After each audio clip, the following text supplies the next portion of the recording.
school is one of the biggest breeding grounds of sin for kids. Public school is the worst place for children. Bring it out. Bring it out. My kids are homeschooled. Talk to him. By my wife. Wake him up. Homeschooled by my wife. His are homeschooled by his wife, and now some of it in college. So we can do that. But what I'm saying is that the reason you were so bold in saying, what about your kids, is because we can't even see nothing better for ourselves.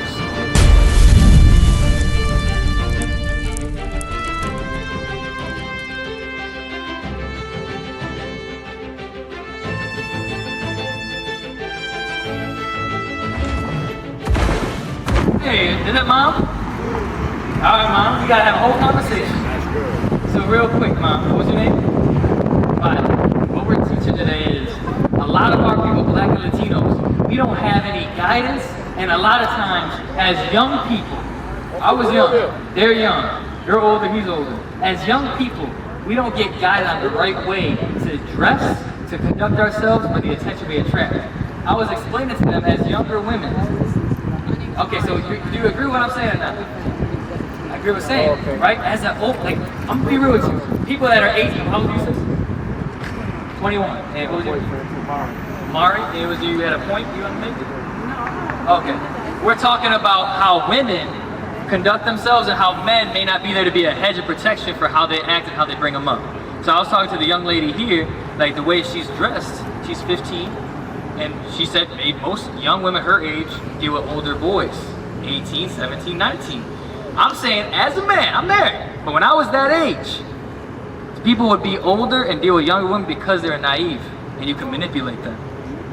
But now, you are opening yourself up to that by dressing like that. Now sis, let me ask you a question. You say you're 21, right? Yes, I am. Do you have kids? No, I don't. You don't have kids. So you dress like that for a reason? Some church. So that's modest. Does that seem like it's attracting sexual attention? If I'm looking at her, as soon as I saw her, I was like, okay, I figured she might be into something because it's a different type of attire. We can't really control men's minds. Like, if y'all think You can't control men's minds, but you can control how you dress. Right? So that is something that you can change. Did you got a picture? Read that. So, Victoria, right? Violet, my bad, it started with me. Violet. I would say this is your challenge and your responsibility as a mom. Because she might be getting older, she might be bucking up. You know how young sisters are. As soon as she hit 15, now she got a mouth. Now she wants to stay out all times of night. But it's your responsibility as a mother and have people around her that care about her enough to tell her these things so she don't get caught up. As a single mom, teen mom, you may not think that's where you're going, but where you... A lot of sisters said that. A lot of sisters said that. I can tell you a lot of sisters at 18 never thought they would have a baby. Go ahead. 1 Timothy chapter 2 and verse 9. My mom was one of them. My mom had my older brother, she was 17. Go ahead. In like manner also that women adorn themselves in modest apparel. So that's a commandment. It's not about what the men think. No, you can't control that. Because no matter if you dress like that, there's going to be somebody that's low down that's going to think some way about you because of how you looked. But what I'm saying is you would change the attention you attract in a general sense. And as a young lady, you should not be worrying about your figure. You should not be worried about attracting men's attention. You should be worried about figuring out how to become a woman in God's way. You should be okay with being a mom and having kids in a marriage. Marriage is the only thing the Bible ever said we should have. But you had a boyfriend before. You see what I'm saying? But what's going to happen is that you're going to feel peer pressure that you're going to feel corny if you don't have a boyfriend. There's going to come a point, and I'm not trying to be vulgar, but there's going to become a point if you haven't lost your virginity yet, it's going to be corny that you're a virgin at 18. Yeah. Am I wrong? they make it different. Okay, so now what's going to happen is you might be strong now, or you might think you're strong, but it's just going to wear on you. It's going to wear on you when your friends are talking about stuff they're doing. You find yourself in the wrong house at the wrong time of night. Let's go meet these boys. That's only if you let it be. Because I can tell you're letting it because of how you're dressed. I can tell. What kind of music you like? I listen to like Mariah. Okay, that's all you like? Singing? You don't like no rap? Okay. Okay, so then you listen to Mariah Carey. A lot of Mariah Carey's music is sexual. Oh, Mariah? I'm too old. I'm too old. I don't know. That's my generation. She said, Mariah song? Mariah the Scientist. Mariah the Scientist. Pull up a song. What's your favorite song? Do you like Mariah too? Whatever the scientist? You do Bill Nye the Science Guy? What the heck? What's your favorite song? From a Woman. Oh, I already know it's something about this. Go ahead, play that. It's not sexual, but definitely some woman in charge type stuff. Yeah, I already know. No, put it on. Go on Spotify. Spotify? The lyrics. Yeah, get the lyrics. And now, Mom, is Pop in the picture or not? Pop passed, unfortunately. All right. Any older brothers? Or no? Not of them. All right. You have older brothers. She has older brothers. All right. Are her brothers teaching her these type of things? Say what? They strict? This ain't strict. That ain't strict. So a lot of times, and this ain't a slight against you. I'm a parent too. What I'm saying is, a lot of times we let our kids do certain things because we let them try and figure it out themselves. But some mistakes you cannot come back from. Drug use you cannot come back from sometimes. Bring it out. Sex out of wedlock, having kids you cannot come back from sometimes. Right. STDs you cannot come back from sometimes. Right.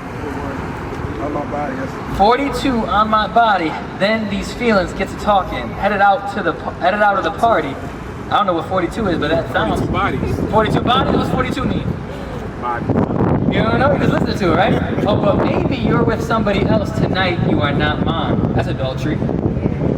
But baby, if you change your mind, now I'll slide. Meaning you're about to get thrown to the side as a side piece. But if he changes his mind last minute, I'm coming through. That's the type of stuff that you're listening to. And I can see what you're listening to in your attire. Now, right now, it's not affecting you maybe, but it's affecting you outwardly. That's just going to be an influence on you. I'm telling you, as a young woman, it bugs me as a father of daughters to see this. Dude, does it matter to you as much as it matters to me? And if not, I want to hear why. It don't matter. It doesn't bother me. You know why? Because mine's so good. This one is a school girl, go to school every day. She is. Watch this. School is one of the biggest breeding grounds of sin for kids. Public school is the worst place for children. Bring it out. Bring it out. My kids are homeschooled Talk to by him. my wife. Wake him up.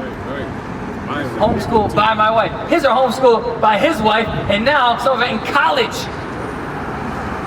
So we can do that. But what I'm saying is that the reason you were so bold in saying, what about your kids, is because we can't even see nothing better for ourselves.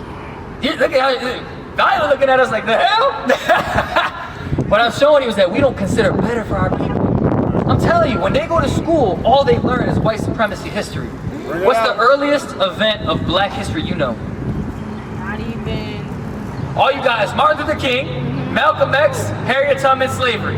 Rosa Parks. Rosa Parks. And it goes deeper than that. It goes deeper than that, but the school system set them up that the earliest remembrance she has is slavery. 1873. Just after slavery. Civil War. 1860. That's slavery, that's Emancipation Proclamation.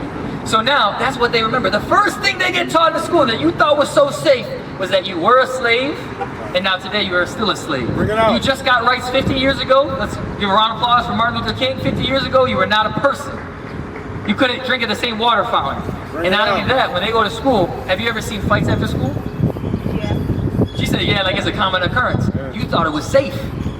It's a public school. I mean, I know you know that, but my point is I'm saying violent. that it's so normalized. It's so, exactly, that's the word. Mom, where you're like, yo, they're safe, they're at school, they're in the books. She's like, it's normal I see hands get thrown. Now watch this, read 2 Corinthians 5, 15 and, what, 53? Yeah, Evil Communications. Go ahead, watch this, sis. So the public school is going to taint them. They might be good sisters. She got some sense. She used the word normalized. I know she got some sense. Go ahead. The book of 1 Corinthians, chapter 15 and verse 33. Be not deceived. So don't be confused, Violet, as a mother.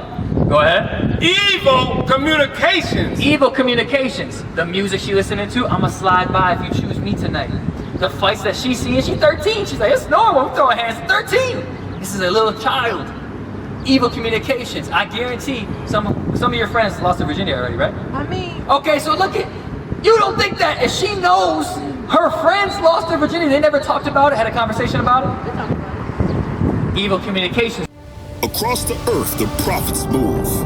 From city streets to distant lands, the message is the same. Israel must rise. Through every quest, every journey, the truth spreads.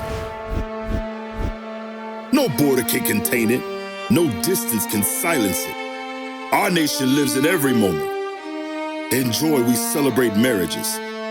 In sorrow, we honor our dead. On the Sabbath, we gather as one. Families rejoicing together, bound by the commandments of God. Yet are we tried. From the stones in Kenya to the hatred in Montana, we endure as a soldier of the Lord. And still, the mission expands. On the airwaves, on the screens, in every nation under heaven, Israel's voice is heard. We build our communities. We raise our children in royalty. We restore what was broken. We clean what was defiled. We show the world who we are.